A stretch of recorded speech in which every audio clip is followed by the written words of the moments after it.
All right, so hey everyone, I am Peter Chihuahua, managing editor at Bitcoin Magazine. Today I am joined by Alex Gladstein, Chief Strategy Officer at Human Rights Foundation. Alex, thanks so much for joining us. My pleasure. So you've contributed a lot to our different editorial products. You've been on quite a few live streams. Could you quickly kind of give an outlook on your work at Human Rights Foundation and any overlap you see with the Bitcoin community there? Sure. Well, at the Human Rights Foundation, we focus on promoting individual rights and civil liberties in authoritarian societies. And there are many. There are about 95 countries which we at HRF deem to be ruled by either fully authoritarian or competitive authoritarian governments. So, what happens in Europe and the United States is usually sort of outside of our radar, but we realize it can be incredibly influential. And we are, and I am personally, of course, quite concerned with the increasing financial regulations and communications surveillance narratives being pushed by governments, even in advanced democracies. Right. And so that kind of is a good segue into what I asked you to jump on here to talk about specifically. I've seen in my own newsfeed some concern around a recent resolution from the Council of the European Union. It's resolution that's being considered, I should note. But within that body text, the resolution is seeking to ensure access to data for judicial and law enforcement purposes. This has been interpreted by a lot of people in the Bitcoin space as potential government looking for backdoors to end-to-end encryption. Are you familiar with, kind of this resolution as news, and is it something that's hit your radar and that you have, been able to process and have an outlook on? Yeah, so I'd like to provide some context. Of course, governments are always going to be like pushing and prodding in this area, but whether or not they can actually implement laws that mandate things like backdoors is far from certain, and the history of that has been not great. If you go back and look at the crypto wars in the 90s with attempts to create Clipper chips and things like that, they all sort of failed for various reasons.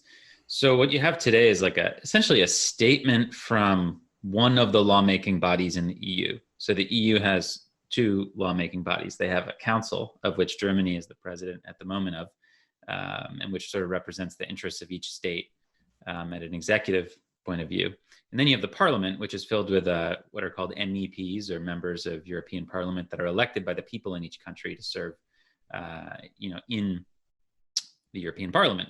And in order for a law to pass, you have to get 16 of the 28 member states in the council. So you have to basically have the blessing of 16, presidencies or prime ministerships from across Europe, plus a majority of the MEPs in the parliament. So what you have here is basically like a call for research and discussion initiated by one of the member states of the council. This is not a legislative mechanism here, that there's no one saying that we have a draft law. You've actually looked at the draft statement that they've produced. It's online. Y'all can look at it. I encourage you to put it in the show notes or something. But I mean, it's kind of a mess. I mean, it's not very well researched. It's super high level. It's full of the traditional hypocrisy that governments have, where they say we want to protect strong encryption, or at least democratic governments, where they say, hey, strong encryption is really important, and they acknowledge how it's prevalent in our lives, everywhere from e-commerce to messaging, right? At the same time, they're like, well, we have to seek a balance. So that's very dangerous, I do admit, and we need to be worried about that. There's no such thing as a balance. You either have encryption or you don't. So we don't want a balance. We want strong encryption. And when governments say that they want a balance, they're acknowledging that they're worried about people doing things with encryption that they can't control.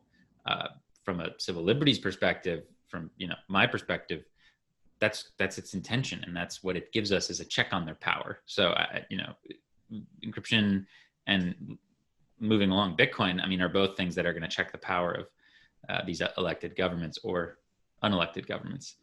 But I think we need to be always worried about and discussing what governments are saying, because it signals their intent. But at the same time, we're very far from an actual law being passed in the EU that would mandate some sort of forced backdoor into devices. Definitely. So those are really critical caveats to emphasize, that this is far from a mandate that there be backdoors put into encryption.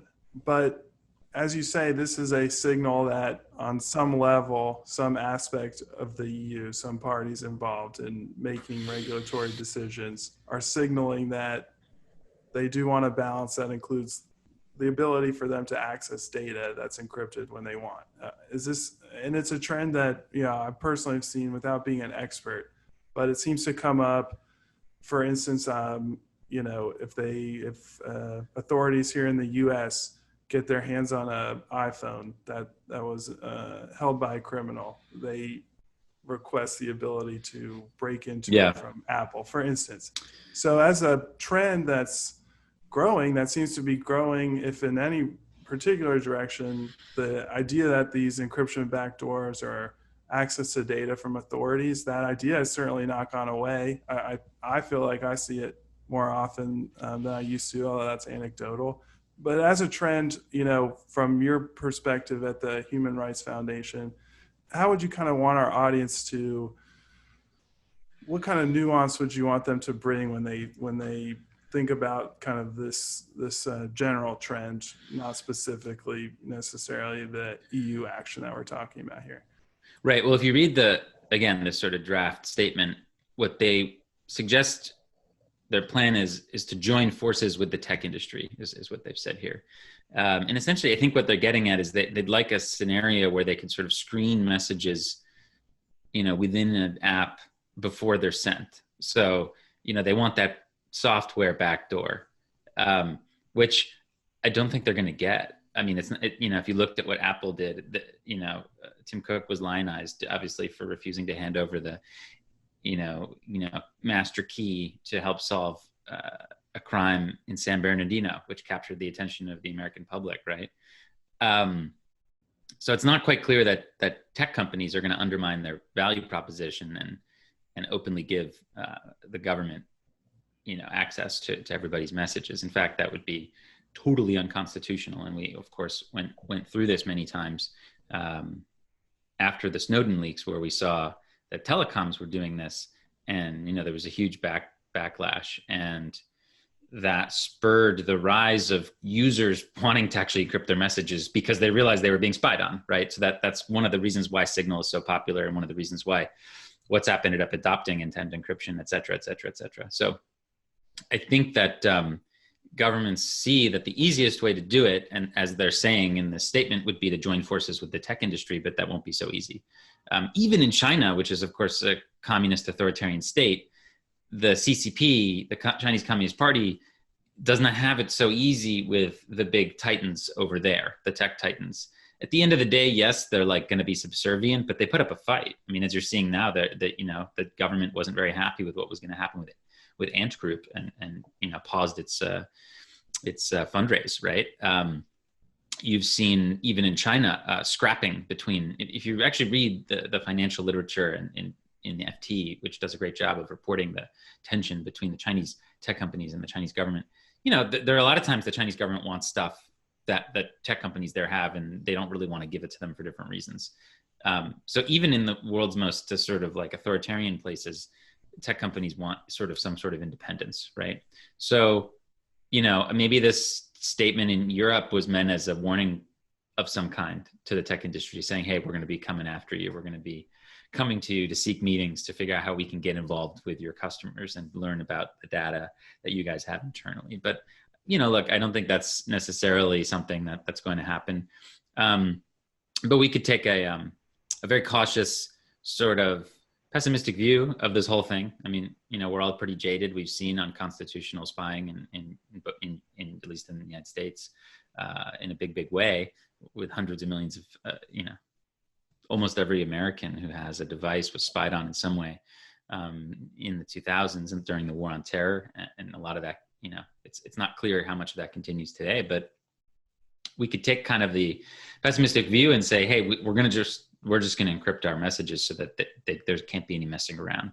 And that's why things like Signal are so important, you know, going on this tradition of what the cypherpunks wanted, and creating things like PGP, where people could use PCs to to all of a sudden have secret messaging. This is a big deal. It's a power shifting historical innovation, and now we have it on our phones, right? So now our phones can use something as simple to use as Signal, and we can share private messages, and it's sort of a genie out of the bottle situation. Like at the end of the day, it's very difficult to stop unstoppable code, right? So I think governments are going to huff and puff, and we should push back where we can. But at the end of the day, what are they going to do? If they don't have the private key, they can't read the message. And I think all this applies to Bitcoin. I mean, there's going to be a lot of huffing and puffing.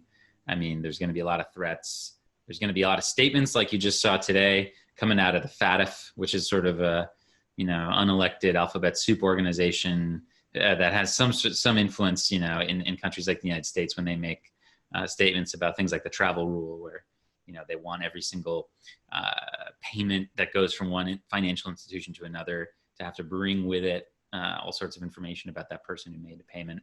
But at the end of the day, we can fight back with technology, and that's really where I think our future is going to be in terms of how we're going to protect our digital rights is going to be with technology, not necessarily with policy. I mean, if you look at policy, policy is going the wrong direction. I mean, this warning statement, although I'm telling your audience to not overreact to it just because of how sort of benign it is, it signals what they want to do. Obviously, they want to have it both ways. They want to have their cake and eat it too. They want to say that they're in favor of encryption while at the same time having backdoors. But at the end of the day, even they're using it. Look at the Biden campaign.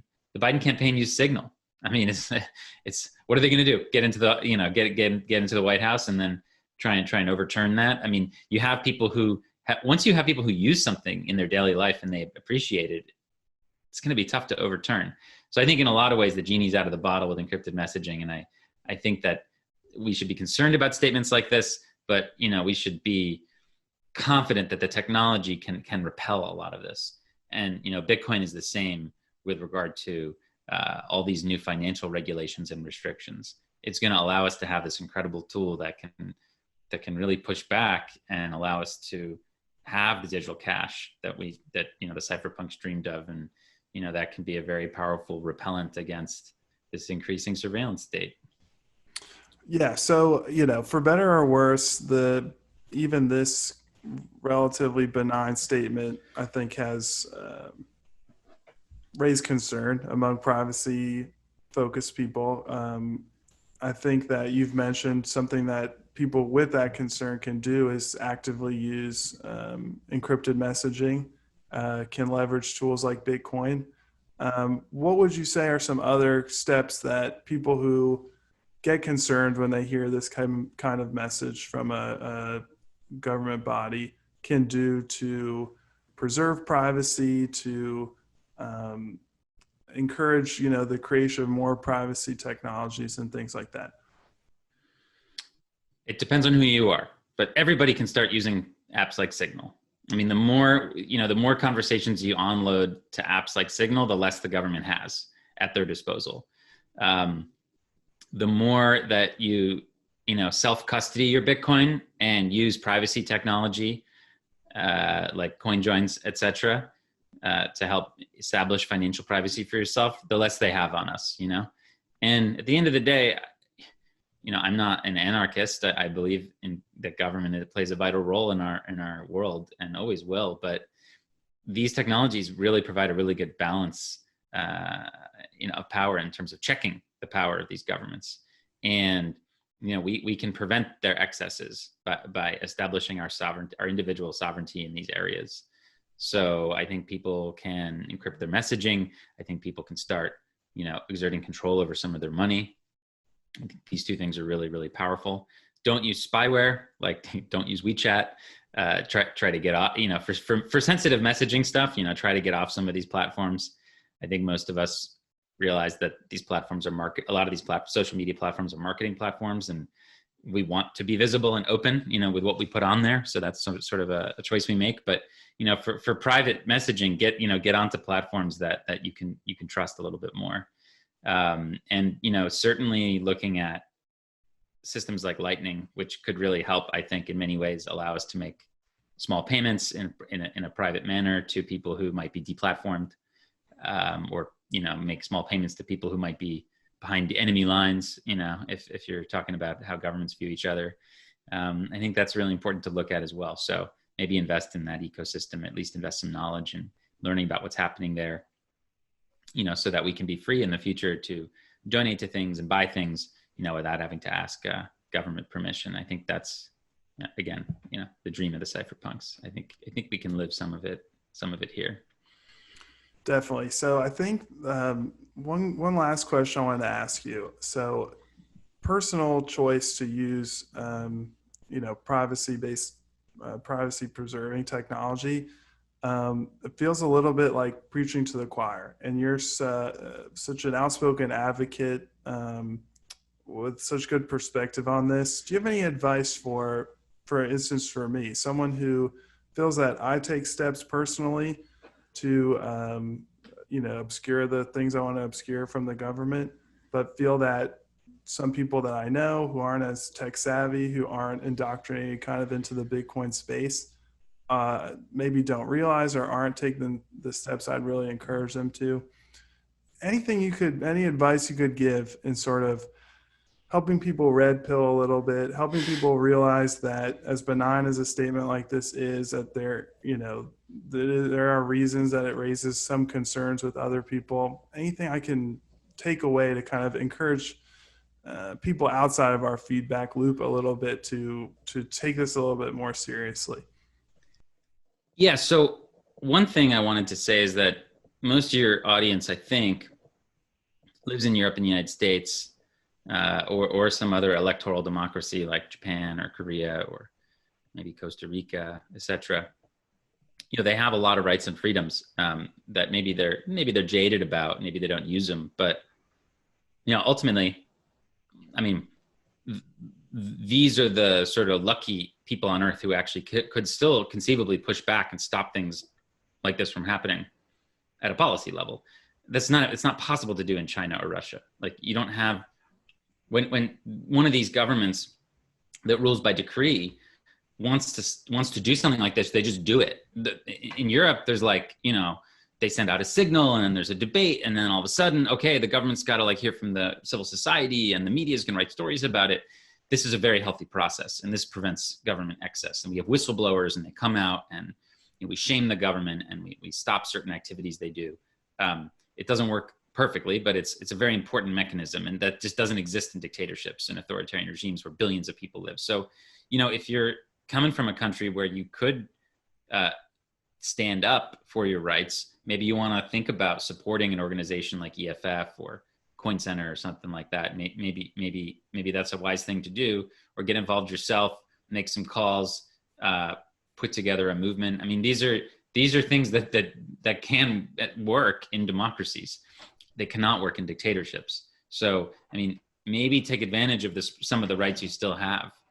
We have this court system where, even if you look at some of these financial laws that were passed in the United States, like the Bank Secrecy Act, I mean, you go back and you look at the Supreme Court case that made it constitutional, and you look at the dissent, and, in the 70s, judges were really worried about, financial institutions having to give up information about their customers to the government. There's some very eloquent dissents there from that case and from other cases like it. And there exists a continual skepticism about the growing surveillance state in our court system. And we should take advantage of that, because, again, that's not something that people have around the world. You live in Turkey or Saudi Arabia or Iran, there's no Supreme Court. There's no one that can protect you.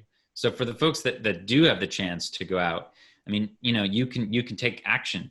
You can start a company in this space that relies on these things. I mean, look at what Moxie Marlinspike has done with Signal. I mean, it's kind of amazing. Probably have 100 million daily active users there on a product that the government can't control. I mean, it's really impressive. And due to the fact that he chose to base the company in the United States, where there are legal protections, they're not getting raided and he's not getting arrested. I mean, he could not do that in Russia or China.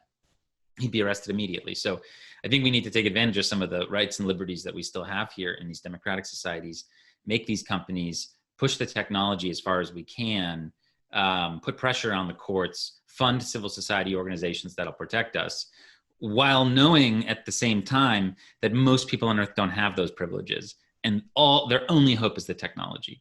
I mean, if you live in a dictatorship, your only hope is the tech. And guess what? People in open societies were able to help create these things, which then they can use as tools. So it's kind of like on us, people who still live in countries that have some freedoms and rights. It's really on us to create these global borderless tools that can be essentially, the savior for the rights of people in tyrannies around the world. Definitely, Alex. That's really well put. Exactly the type of advice that I appreciate getting from you. I'm sure we'll hear from you soon. Is there anything else on this topic you wanted to say before I let you go? Don't take your rights for granted. Use these tools, build them, share them, and just know that the tools, again, are really the only option for billions of people in this world. You might, again, have certain legal and political privileges, and maybe you can speak your mind, and maybe you can convince the authorities, like maybe these folks in Europe, that this was a bad idea and they shouldn't do this. But that's not a privilege that most people have around the world. So, don't take it for granted. Build the tools, use them, share them, use Signal, use Bitcoin. And thanks for having me on. Great. Thanks very much, Alex. Talk soon. Good to see you. Have a great rest of your day. Thank you very much.